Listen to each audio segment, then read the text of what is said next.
चूतड़ों पर फट्टे भी बजेंगे, सारे राज उगलेंगे। जो तुम भारत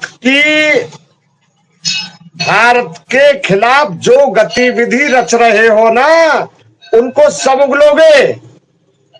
क्योंकि अभी गिरफ्तारी होंगी, अभी बहुत गिरफ्तारी होनी है। ये जो तुम्हारा जाल है ना, जो तुम्हारा षड्यंत्र है, वो सारा उजागर बहुत जल्दी होने वाला है। डॉक्टर साहब, क्यों सरेंडर कर रहे हो?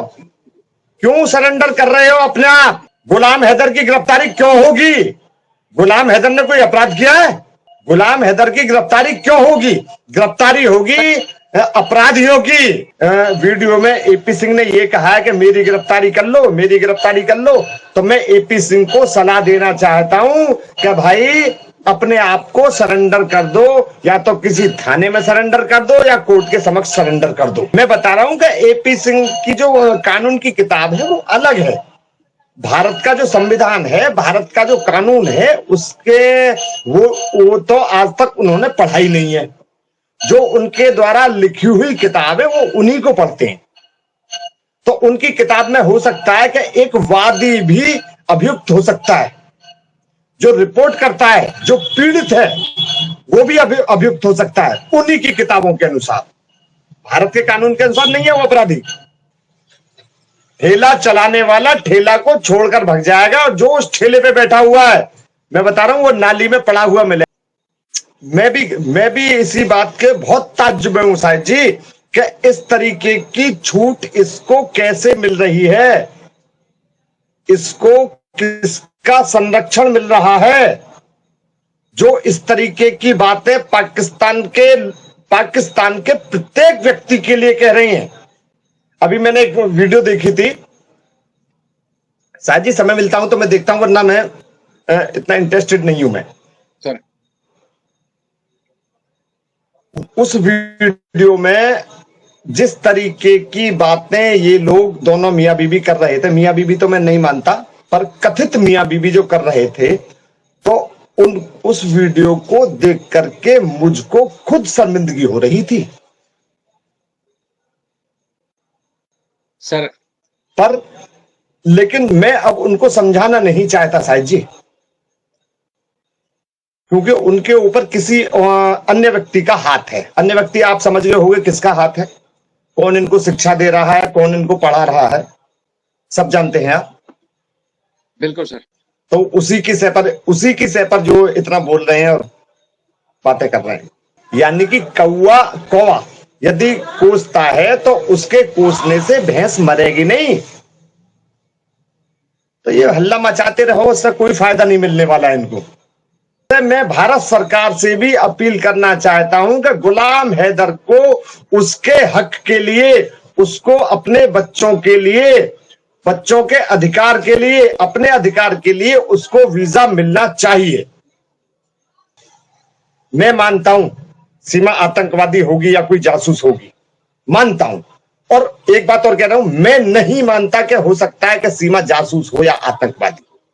यदि सीमा जासूस या उसका कोई आतंकवादी कनेक्शन निकला तो एपी सिंह से पूछना चाहता हूं कि जनता को क्या जवाब दोगे भाई, कि जो शख्स सीमा की बेल करा सकता है वो शख्स सीमा की बेल कैंसिल क्यों नहीं करा सकता?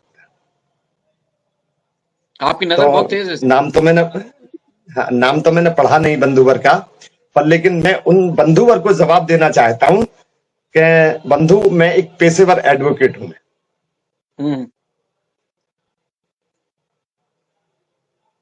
मैंने अपने पेशे के मुताबिक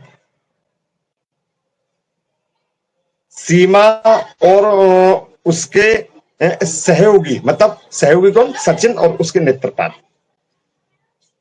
उनसे मैंने अपनी उचित फीस लेकर के मैंने उनकी बेल करा दी।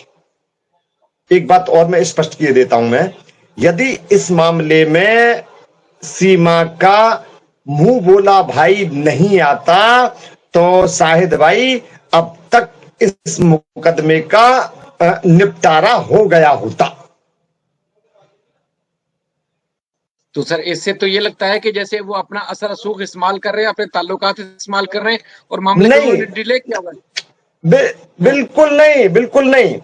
बेकार की जो हल्ला मचाता है ना कि मैं भाई हूं और उसका ये करूंगा वो करूंगा, थोड़ा पब्लिसिटी के लिए थोड़ा लेट हो सकता है, कुछ नहीं। मैं बता रहा हूँ, अब चुनाव चल रहे हैं अभी भारत के अंदर। नहीं, पुलिस पकड़ भी रही है, मुलजिम जेल में जा भी रहे हैं और छूट भी रहे हैं, पर लेकिन इसका आरोप पत्र दाखिल होने में, आरोप पत्र दाखिल हो जाने दी साहिब जी, मैं आपको सारा जवाब दे दूंगा। और सुनिए, जिस तरीके से इसके मामले में डिले हुई है, और यदि चुनाव बाद भी मामला डिले होता है, तो साहिब जी, यदि आप मेरे साथ हैं और मेरे देश की जनता जो मेरे हितैषी हैं वो मेरे साथ हैं, तो मैं सड़क पर उतर आऊंगा इसके खिलाफ। साहिब जी, जब गीदड़ की मौत आती है तो वो शहर की तरफ दौड़ता है। अब से पहले सीमा और सचिन जिस तरीके की भाषा का प्रयोग अब कर रहे हैं ना, वो अब से पहले नहीं करते थे। तो एपी सिंह ने इनको बता दिया भाई कि अब तो एक डॉक्टर जो कह देता है ना, डॉक्टर,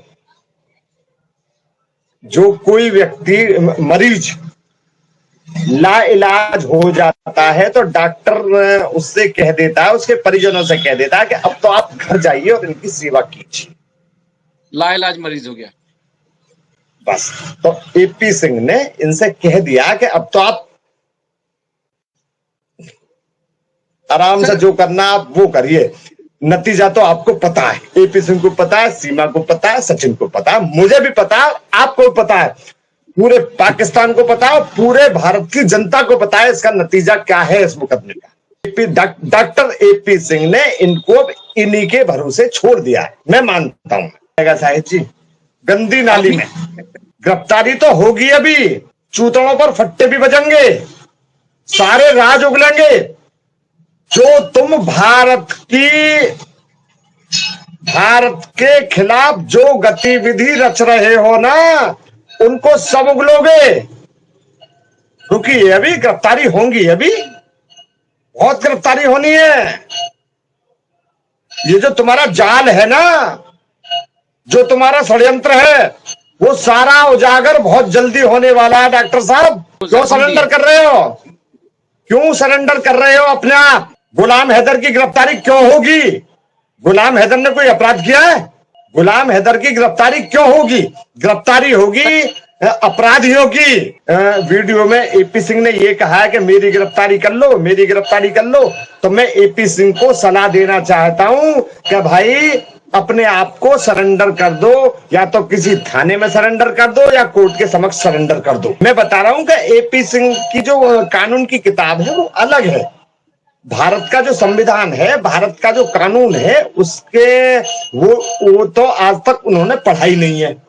जो उनके द्वारा लिखी हुई किताब है वो उन्हीं को पढ़ते हैं।